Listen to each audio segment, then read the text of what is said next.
As we get closer to the 2024 Republican presidential primary, Donald Trump's lead in Iowa is so large that even Republican operatives cannot deny it anymore.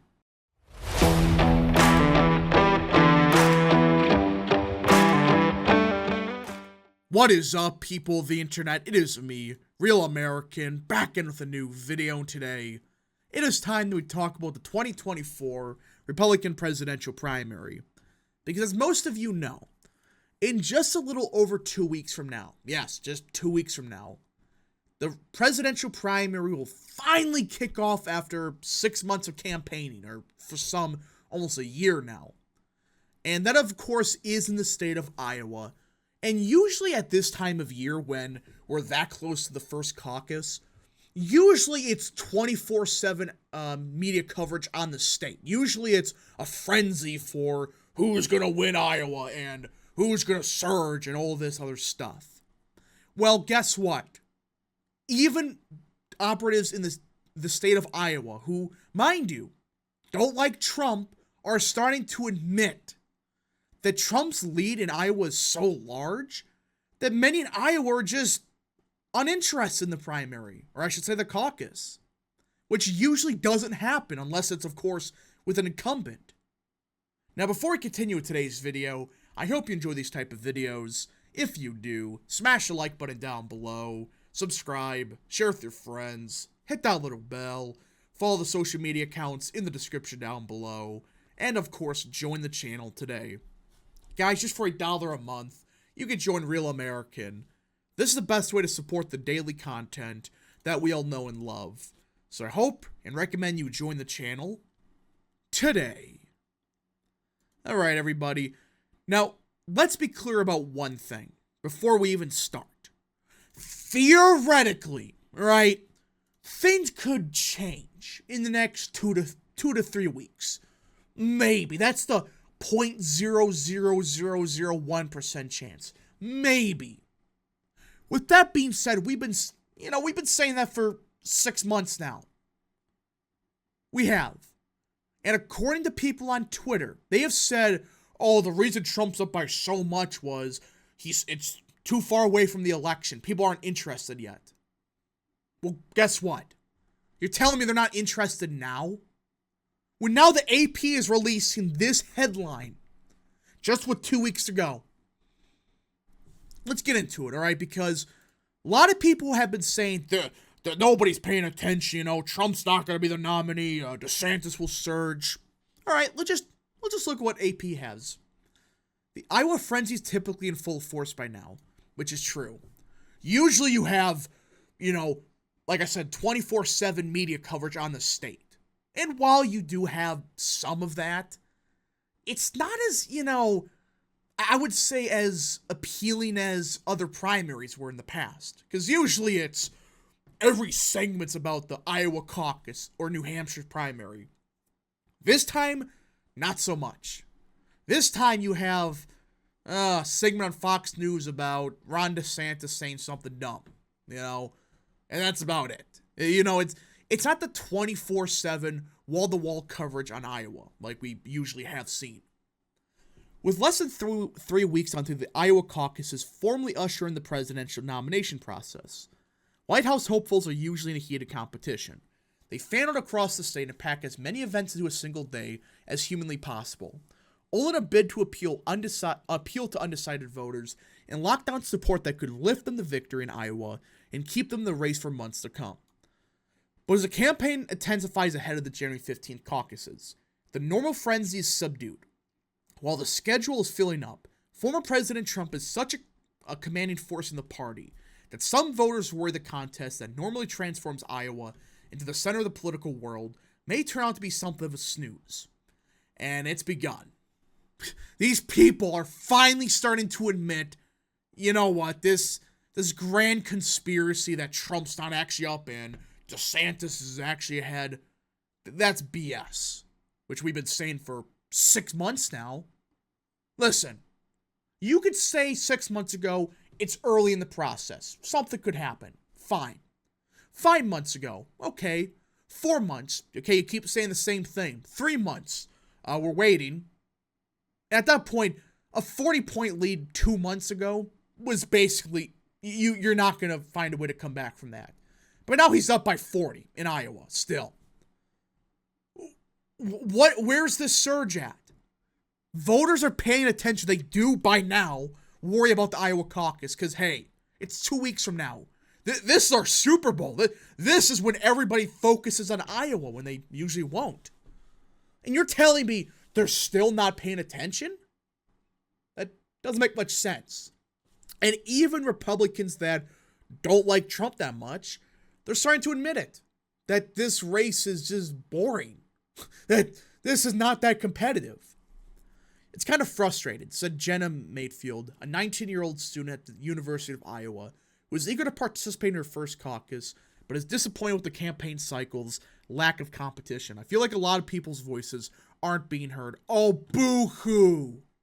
They are. Just stop it. If your voices weren't being heard, would there be 8 people running, or what is it now, 6?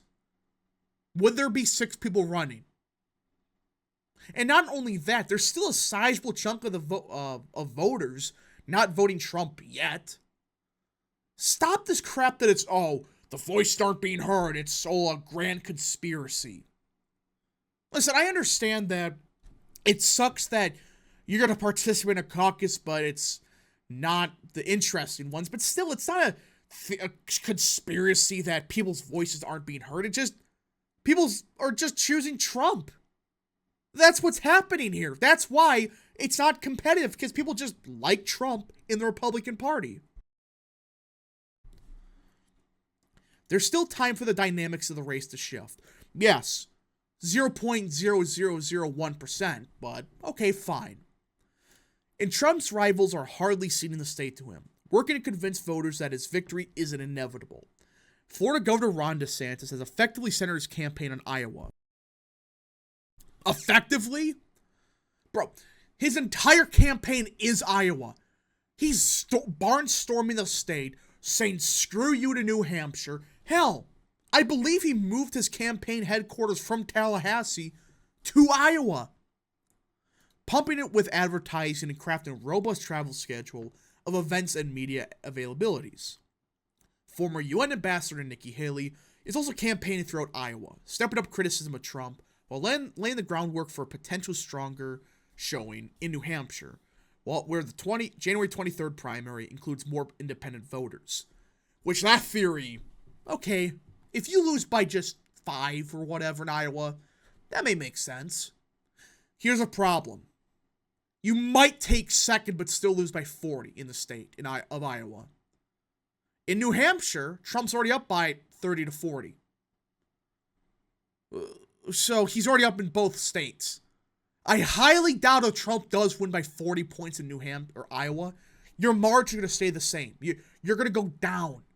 Who's going to vote for Nikki Haley when she got crushed in Iowa by 40 and she's down by 40 in New Hampshire? That doesn't make much sense to me.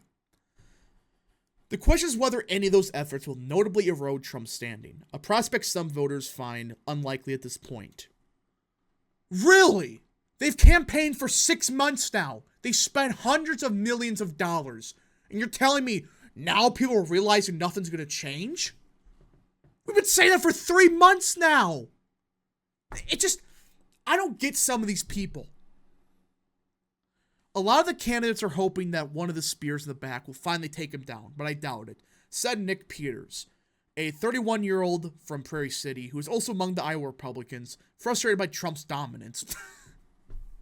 So even the anti-Trump people, they're even admitting, what are we doing here? No one has done anything to scratch Trump's armor. And now they're admitting it. It was just 2 weeks ago. But they're finally starting to admit this primary is, or I should say, really the caucus is basically over. No one's talking about it, and the ones that are, they're saying Trump's up by so much. Well, what are we doing here? For now, however, Trump's baggage appears to be doing little to deter majority Republican voters.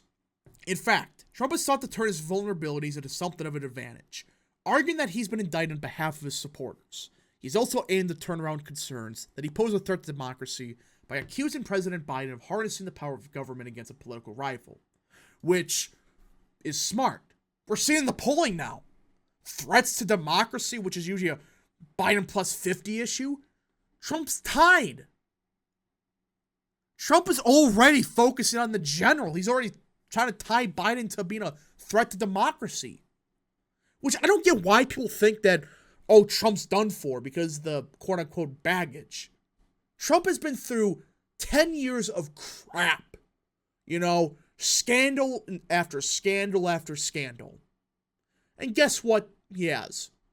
A victory in 2016 and a very close defeat in 2020. They make it sound like it was a blue tsunami. He lost by 50,000 votes. It was a very close election.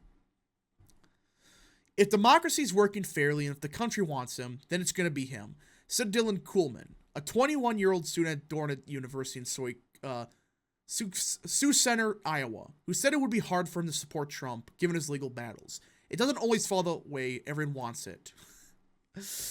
Again, some of these never Trumpers, you know, they're admitting that, you know, Trump's going to be the nominee, but they're being, I'm not going to vote for him because legal issues. They just think that they're going to stop at Trump. I just think some of these people, they're kind of salty in a way that Trump's going to win no matter what they do, for the primary at least. So now they're saying, I'm not going to vote for him because orange man bad. Just use the same argument from 10 years ago and copy and paste it this time, arguably more insane. Iowans are historically proud of their role they began at the beginning of the presidential election calendar every 4 years. Voters are accustomed to intimate exchanges with candidates, who pay visits to living rooms, neighborhood centers, and county fairgrounds in effort to connect and persuade. Well, that's not worked at all. Usually with the Iowa caucus, you see some kind of movement 3 months ago, in which we did, towards Trump, not towards DeSantis, not towards Haley, towards no one but Trump. You look more into it, and people are just starting to realize this caucus is over. Why do you think so many people are not really talking about it? Like, yeah, there might be high turnout, but you just look at what these people are saying. They're all salty that Trump's probably going to win the caucus and really the nomination. And they're all admitting, yeah, this is probably over. So what am I supposed to say other than probably the end? We are probably nearing the end of the primary much sooner than we thought, even though we've effectively had an uncompetitive primary for 6 months now. We're still getting very close to finally being done with what has been in reality, a very boring primary. But anyways, folks, thank you so much for watching. If you enjoy these type of videos, smash the like button down below, subscribe, share with your friends, hit that little bell, follow the social media accounts in the description down below, and of course, join the channel today. Thank you so much. Godspeed to all of you.